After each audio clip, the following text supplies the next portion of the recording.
UFC 315 Belal Muhammed versus Jack Della Maddalena has concluded this last Saturday. It is now Monday. The results have marinated. It's been a day, and I thought I'd go through the results and compare them to my predictions from the last video and see how well I did. The first fight that we're going to be talking about is Benoit Saint-Denis versus Kyle Prepolec. I predicted a first-round TKO finish for Benoit Saint-Denis. It ended up being a second-round submission for Benoit Saint-Denis. Kyle Prepolec didn't really... he did better than I thought. He got out of the first round, but again, this was the short notice. Benoit Saint-Denis better than low-level cans like this. Still believe he would have lost to Joel Alvarez. I still think Joel Alvarez is a lot better than he is, and yeah, not much else to say about this fight. The first round was a little bit. My stream kept lagging during the first round, I'm not going to lie, so I was missing some of it, but it ended up coming down to Benoit Saint-Denis' grappling. He got really aggressive in the grappling, took him down, and got the submission in the second. So that's where it went different from what I predicted. I thought maybe it'd be Benoit Saint-Denis would be a little bit more dangerous on the feet. I thought maybe he would, as soon as he got Kyle Prepolec down, if he did, he'd get it easily, and then he'd TKO him, but good on Kyle Prepolec. He made it out the first, so... There you go. Take your little wins. He probably got a paycheck. I doubt that they're going to book him another fight in the UFC. I think he goes right back down to the regionals to keep winning. Yeah, I don't know what they do with him after this, and I don't know what they do with Benoit Saint-Denis after this. You think they probably are going to rebook the Joel Alvarez fight, but maybe not. I don't know. Benoit Saint-Denis is kind of in a weird spot. I don't think he's going to beat any of these top-level guys, any of the guys just outside the top 15. I think he had a really good run. His win over Bonfim was what made me think he was amazing and led him to being a favorite in the Dustin Poirier fight. But he's just come up short in 2 fights now, and then he beats Kyle Prepolec, and it doesn't really do much for him. At least he beat him. It'd be a lot worse if he didn't, but I don't think it really does much for him for his career. So I guess they rebooked the Joel Alvarez fight, see what happens. I imagine he gets finished in that, and then it's going to be even more of a question of what we do with BSD. But for now, second round submission. Good job, BSD. Got Kyle Prepolec out of there. And I was right. That's 1-0 on picks. I didn't get this the round or the method of finish. I chose TKO. It was a submission. So, but there we go. I still count that as a W. So first fight, got the pick right. Now, this second fight we're going to be talking about, I was right. I was 100% right. The fight went how I thought it would. She was not able to get Natalia Silva down. Natalia Silva wins a dominant unanimous decision, 3-0. I think I said it might have been close. I said it might have been fight of the night. Ignore that. Very, very... I was a little more invested. I'm a big fan of Natalia Silva, so I wasn't thinking this was a boring fight so much, but everyone else called this one of the most boring fights of the night. We'll get to the co-main event. That one was pretty boring as well. It just so happens to be these 2 fights that happen to be boring. Anyway... Natalia Silva styled on Alexa Grasso. I think she might be one of the best strikers in the UFC. I think she's going to be champion. I think she'll beat Valentina Shevchenko. I'm super high on this win. Natalia Silva deserves the title shot next. When you style on Alexa Grasso for 3 rounds, didn't give Alexa Grasso a chance. If you look at the striking numbers here, it looks like it was closer than it was. It was not close. Alexa Grasso couldn't get much going. Natalia Silva just stayed on the back foot, getting her with kicks, staying away, stepping out to the outside, not letting Alexa Grasso get too close to her. 2 takedown attempts, did not get them. It was pretty much easy money. It was an easy night for Natalia Silva. There's a few highlight moments in there, but not much. She sort of hit Grasso with a side kick to the face, snapped her head back, but there wasn't really many big moments. But I was happy because my prediction was correct. Natalia Silva, decision, UD. I don't know if I said UD in the video. I got to rewatch it. But, I went how I thought. Natalia Silva dubs easily. And she's getting the title shot next. I don't care who else is in the division. It's going to be Shevchenko versus Silva next. It has to be. I don't care to hear anything otherwise. But, yeah, not much else to say about this fight. Alexa Grasso is going to have to go back to fighting contenders. Other people trying to make a name off of her. Natalia Silva on to bigger and better things. This is what you do. Besides a finish over Grasso, this is what you do. You shut her down, you show that you're better, and you're ready for the championship opportunity. And I think that's what you did. It's Natalia Silva versus Shevchenko next. I was right. 2, and then we win 2-0 on picks so far. And let's move on to the next one. Now, this fight right here, got a bone to pick with this fight right here. This fight should have never fucking happened, okay? This fight should have never happened. It shouldn't have been Jose Aldo versus Amin Zahabi. Jose Aldo's last 3 fights shouldn't have been Jonathan Martinez, Mario Bautista, and Amin Zahabi. Where are his legend fights? Where is the respect to Jose Aldo after all the years he's put in and all the time and all the wear and tear and all the fights and the miles he's put into this sport? Why are we giving him these 3 fighters in his last 3 fights? And also, another thing, I believe he won this fight. I don't know. It was close. Round 2 was close, but I had him winning rounds 1 and 2, and he almost got the finish in the 3rd, although he did give up, completely gassed, lay on his back, completely was done. Zahabi was about 2 or 3 more good elbows and away from stopping the fight in the 3rd. But so is Jose Aldo. He hit him with the cleanest, perfect soccer kick I've ever seen land in the UFC, and it was completely legal because Zahabi only had his hands down. He didn't have a knee down, so he was not a downed opponent. So Jose Aldo perfectly squarely kicked him in the chin, and Zahabi somehow survived. He somehow made it through and was strong enough to survive 2 knockdowns in that round. Or they only scored 1 knockdown, but I believe it was 2. And he made it through. You look at the strikes here; he did outstrike him. I think a lot of that was in the 3rd when Jose Aldo was completely gassed. But I thought I had Jose Aldo winning rounds 1 and 2 and losing the 3rd. But round 2 was close. It was a UD. I thought that was crazy. Not even a split. No other judge saw it my way, so maybe I'm wrong. But man, what is up with this? Why did Jose Aldo? He retired. He took this loss. It was a UD. He lost the decision and he retired. I mean, there's not much else. Why does Jose Aldo's last fight have to be Amin Zahabi? Why does it have to be the Ariel Helwani lookalike? I mean, it's just extremely disrespectful. Jose Aldo should have got at least 1 legend fight in his end. Maybe he should have got a Dominic. He should have got the Dominic Cruz fight before Dominic Cruz retired. That should have been booked at some point. He should have got a big name in his last fight. I mean, if this is the last time we ever see Jose Aldo, I mean, it was a very good.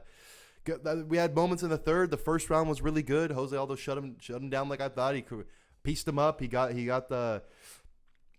offense up, and he clearly won the first. And then in the 3rd, we had a moment of almost an insane finish. So I guess that's when we're looking the bright side. That's what we get to see of Jose Aldo. That's what we'll be left with in our memories as he retires. But good on Amin Zahabi. I mean, good on him. He didn't have to hold Jose Aldo against a cage and do absolutely nothing. He went in there to scrap. He went in there to fight. He was looking for the finish in the 3rd. He was in it after that, after almost getting finished by Jose Aldo. So, overall, Amin Zahabi on to bigger, better things. I believe he will be ranked, or was ranked, will be ranked. Anyway, if he's not ranked, he'll be on his way to the rankings, getting a matchup just outside of it, or getting a ranked opponent next. So yeah, good on Zahabi, and sad that this is the last we see of Jose Aldo. I just think they absolutely fumbled the tail end of Jose Aldo's career. There were so many better matchups. Should have given him a little bit more respect than they did, giving them the last 3 opponents he did. And in my opinion, he won the last 2 fights, but lost them on the scorecard. So overall, I got this pick wrong, so that's why I'm a little bit more salty. I had Aldo by decision. I still think it was Aldo by decision. I think it was, but that's not the way the scorecards went, so I was wrong. That's 2-1 on picks. I had Aldo by decision, ended up being Zahabi by decision. It was close, though. It was close. It really came down to the 2nd and 3rd rounds, which were he wasn't completely out of it either one. The first one was the clearest round to me, and then I guess round 3 was pretty clear as well. So it comes down to the second, where second was a close round. So anyway, that's with that. I ended up 2-1 onto the co-main event. All right, the co-main event, Shevchenko versus Firat. I was right. Okay, we got Shevchenko by decision. I was right on these last 4 going to decision. By the way, I'll at least have I had the fight time correctly. Correct. I knew that it would all be decisions in the last 4 fights, and I knew the first one would be a finish. So we'll take our win there. And but we did get this one right. We did get this one right. Shevchenko by decision. Not a super eventful fight. I don't really put that on Shevchenko, though. I mean, Shevchenko fought how she was going to fight. Her fight before this was boring. I wasn't expecting anything crazy. I thought that, but what did surprise me is it came down to Manon attempting way more, not way more, but attempting more takedowns and initiating the grappling a lot more than I thought she would. She wasn't liking it on the feet. Shevchenko busted her nose early. I think that made her uncomfortable. She was not ready for that. It's hard for her to fight through the pain, and it came down to experience, being a vet. Shevchenko's been in there. She's seen that. She's done that.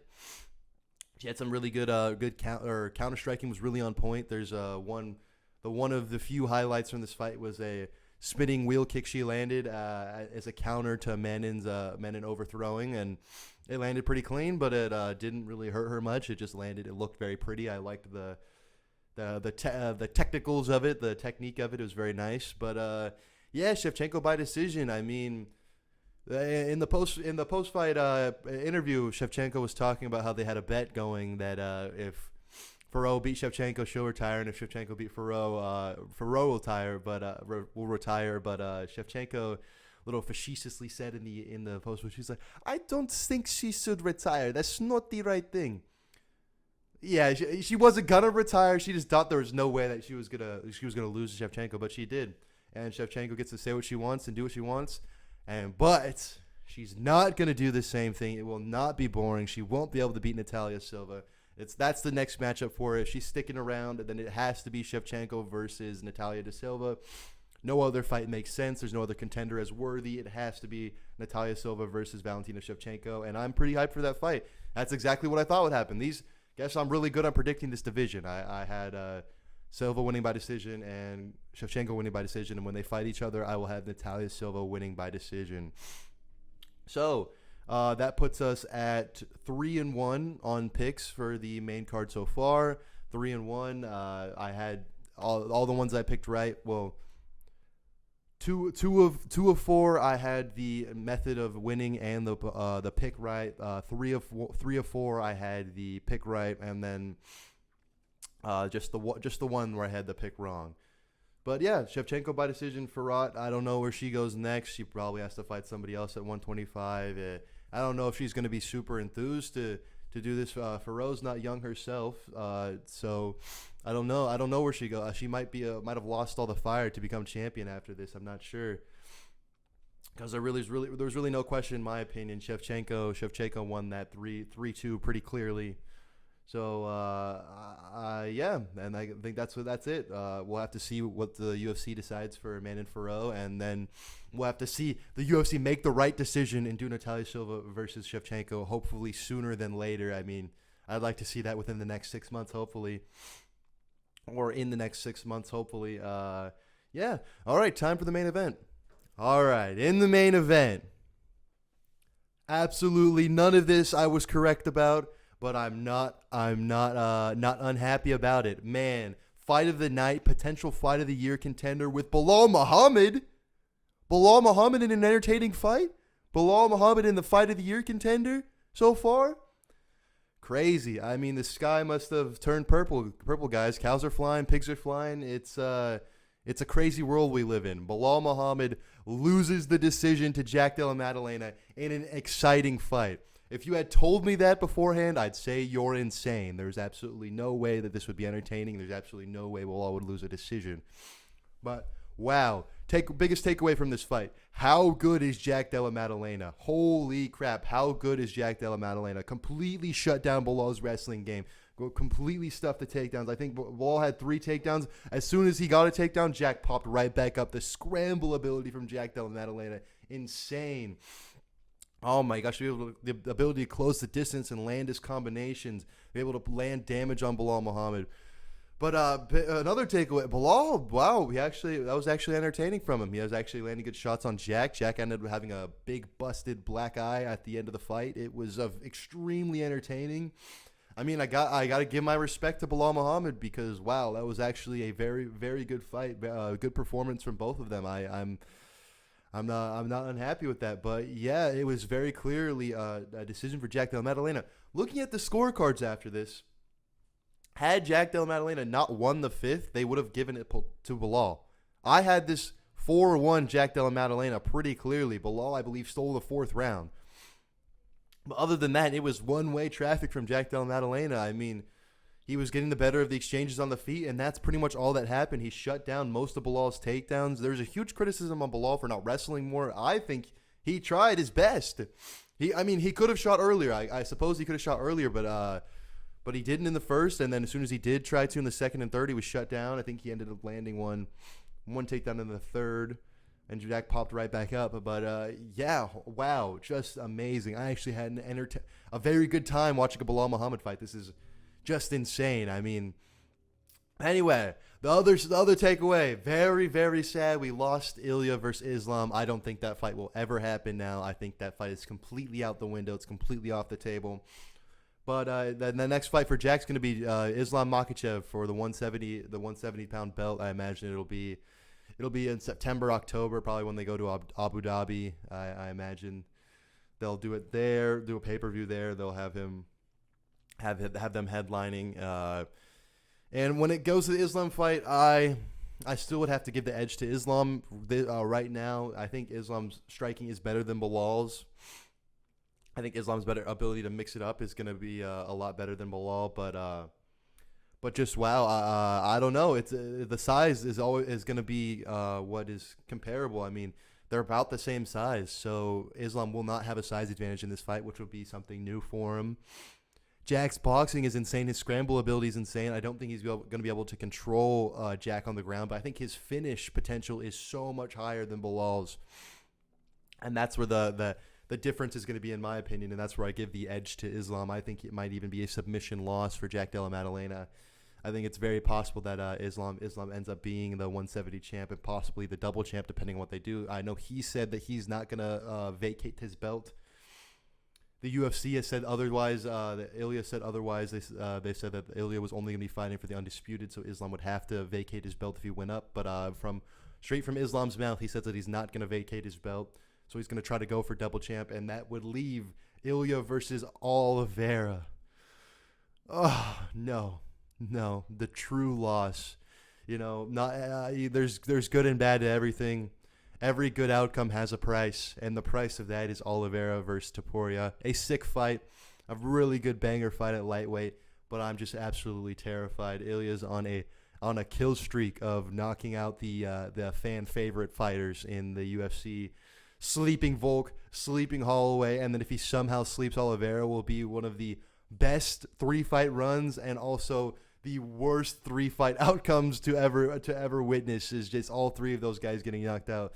So hopefully Oliveira is able to pull it off. That is one of the sad things about this amazing performance from Jack Della Maddalena, this amazing fight that we got, is that we lose out on Islam versus Ilya, and we end up with Oliveira Topuria and Jack Islam. Both very good fights. I just am scared for the outcome in the Oliveira Topuria. And the Maddalena Islam fight will be very, very intriguing. I'm actually pretty excited for that now, especially after this performance from Jack. It's just, what a sick performance from Jack Della Maddalena. Just bringing it to a real fighter. I'm not gonna shit on Belal anymore, because he showed heart in that fight. He was in it from round 1 to 5. He never really gave up. I didn't see him broken at all. I saw him still going for it, even in the 5th round. But yeah, that was the event. I got this pick wrong. I did get the decision. I chose it to be a decision. I did get that right. But that leaves me 3-2. 3-2 on my main card predictions for this event. When I'm live, check out the live on Twitch. When I'm live for the events, I predict early prelims. I'm live from the first fight. I gave my predictions right before the fight starts. I think I did pretty well.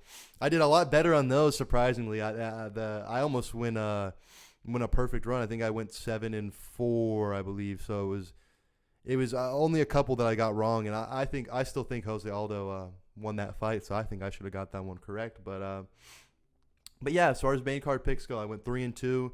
Was right on the last 4 being decisions. I was right in the first being a finish, but I mean, who wouldn't have guessed that would be a finish in the first one? Biggest takeaways: Natalia Silva for champ, and wow, how good is Jack Della Maddalena? Anyway, for the rest of this week, next week or this Saturday we have Gilbert Burns versus Michael Morales. That'll be the next fight coming up, and I'll drop my predictions for that on Thursday or Friday, probably Thursday. So all right, that's it for the review of the predictions. It was 3-2, pretty decent night of fights. The end got more boring than the beginning. The beginning had more finishes. But all right, like and subscribe. See me in the next one. I'll be doing another prediction this Thursday and possibly another UFC 5 video in between that. So keep the notifications on. Subscribe if you want. Catch you in the next one.